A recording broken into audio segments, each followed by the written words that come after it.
I'm Cape Joel, and this is Comic Smack, your weekly, daily, all the time, anytime comic show where I give you your fix, everything you need to know from the world of comic books and superheroes. And on today's show, we're taking a closer look at Deathstroke number 12. Slade Wilson is about to be hung for his many crimes. How's he gonna get out of this one? Well, let's hop on in together and find out, shall we? Alright then, so in the previous issue, you'll remember Red Lion, that crazed African dictator who hired Deathstroke all the way back in issue 1, had come to his cell and you assumed he was going to kill him. Although as we soon discovered, this clear and obvious Black Panther stand-in actually didn't want to kill Deathstroke at all. In fact, he wants to help him escape so he can use him in the future. At first, Deathstroke is really resistant to this whole thing. After all, Red Lion has screwed him over once before, but hey, work is work, and in a nice bit of continuity, they actually tie the events of this issue back to the events of the previous issue, what with Deathstroke dealing with the fake Deathstroke in Chicago. From there, we transition over to Hassan. You'll remember him. He was Deathstroke's tech guy from earlier on in the series, who was forced to turn against his boss and as such is on the run for his life. Hassan tracks down Rose, who's actually living quite comfortably with her mother's Hmong family right now. This guy really does have a bad habit of spilling his guts when under duress. He figures that only Rose can help him for what's coming next, and because of that he ends up filling her in on everything that went down with her boyfriend and her father. How Slade did take a real hit out on her, but not because he wanted to kill her, because he just wanted to spend some time with his daughter, and that Ricky, her boyfriend, actually worked for him, but Ricky also turned out to actually be the son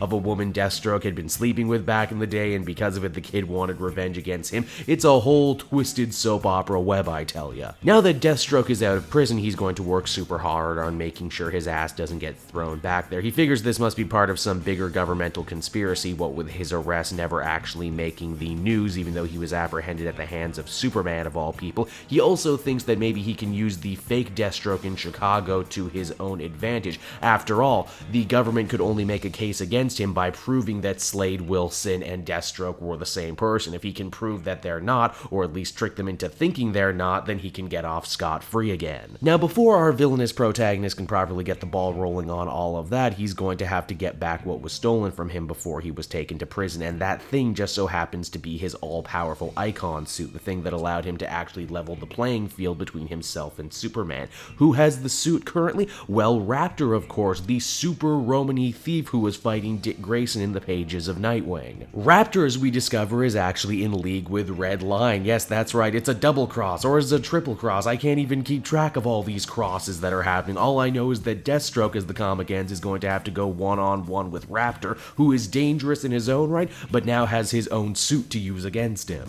Deathstroke number 12 was a comic that I enjoyed, even if I feel we're getting at the point now in the series where I need a frickin' flowchart to understand who's loyal to who and what's going on most of the time. I think one of the reasons this book really succeeds and why I like it so much is that it's so much bigger than just Deathstroke himself. It's a portrait of a screwed up family. Rose gets a lot of panel time, so does Jericho. In fact, as this series goes on and on, Jericho becomes a more and more conflicted bad guy. He hates his father, he does bad things, and yet at the same time, he doesn't think he's nearly as bad as his supervillain father. I get the feeling that this is going to be one of these stories that reads really well in trade, especially because even though we've had little mini arcs, essentially Christopher Priest has been telling one big long story since issue 1. Which, you know, is both a blessing and a curse for a story like this that's so very complex at times. Overall, I'd give this particular issue a 7 out of 10, and I'm most definitely interested for everything this book has coming down the line, especially as we get closer and closer to the big Lazarus contract crossover event. Hey everyone, thanks so much for watching my newest video. I hope you enjoyed it, and while you're here, why not check out another video I have on offer, or